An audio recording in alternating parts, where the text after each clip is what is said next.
non-stop for quite some time, and I was having a very hard time achieving that A I wanted in a class.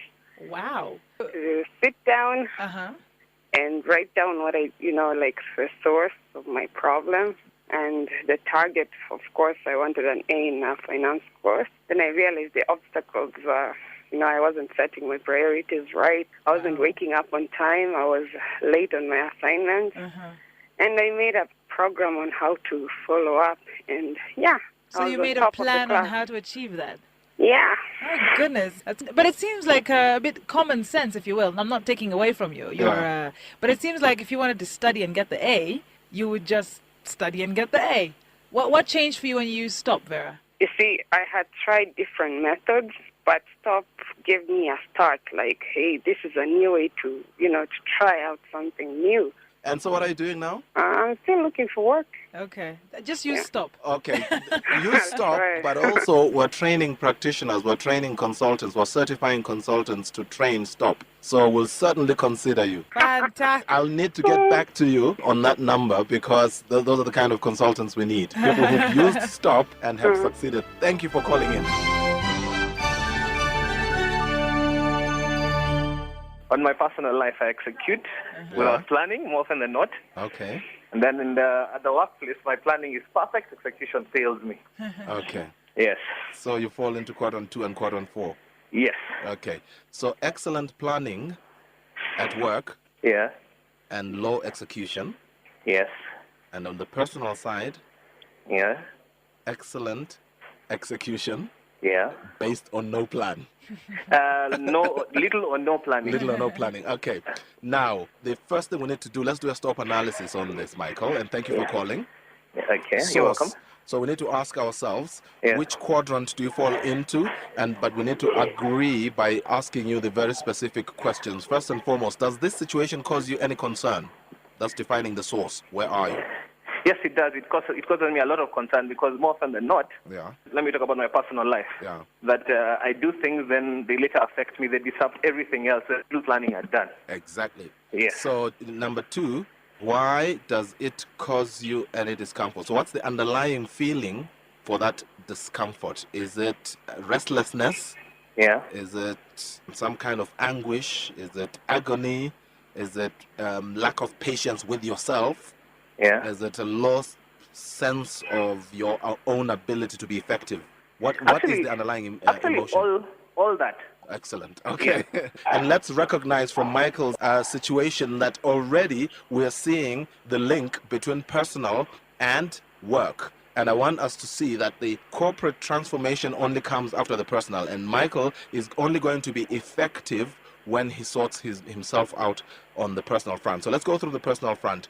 Does this situation cause you any discomfort? That's the first question. Right. Yes. So we acknowledge that it causes discomfort. Why? Yes. What's the underlying feeling for this discomfort? Is it jealousy? Is it anguish? Is it restlessness? What is it that makes you uncomfortable?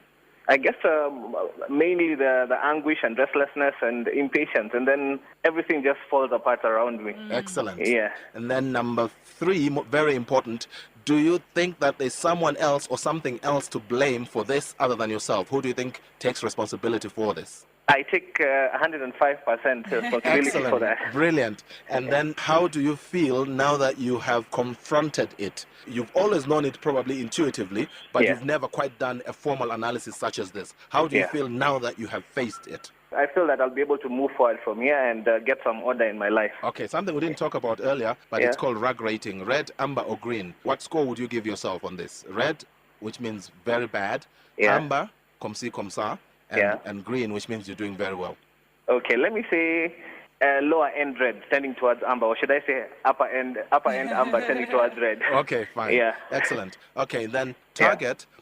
This is the first thing we do, is you look at all the source issues and you acknowledge. Then the next thing you say is where would you like to be, and ask yourself how long you've known this situation. How long have you known that you have this issue? For the longest time. For the longest time, Have you ever done anything about it formally? Have you ever sat down to try and put it down on paper and analyze it? Yes, I have, and gone for personal effectiveness training, time management, financial planning, all that. Okay, and so what is it that stopped you from becoming effective, since this is still an issue? That's obstacles. We're now doing obstacles. Remember I said source, target, obstacles. Now we're doing obstacles. What stopped you? Let me say impatience on my end, that when I want something, I'll go and get it. Okay. And for me, the end game is usually very clear. Okay. But in personal life, if I really want something, I'll say, you know what, the money will come, I'll go get whatever it is I want, or I'll do what I want. Let me say Generation X tending towards Y. Okay. I want it now. Okay. Now, since you know what stopped you, the next question we ask under obstacles is that which stopped you then still valid now? If you were to try this again, would the same obstacle be valid today? Yes, but not to as great an extent as it was then. Okay, so we list it as an obstacle. And then the next question we ask is, what other obstacles do you anticipate would be new, trying it out the second time round?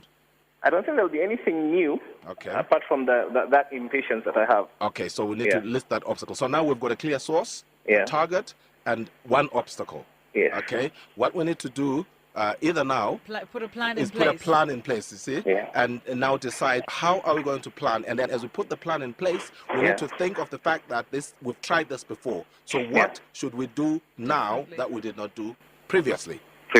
Okay. Well, thank you very much, Zweli.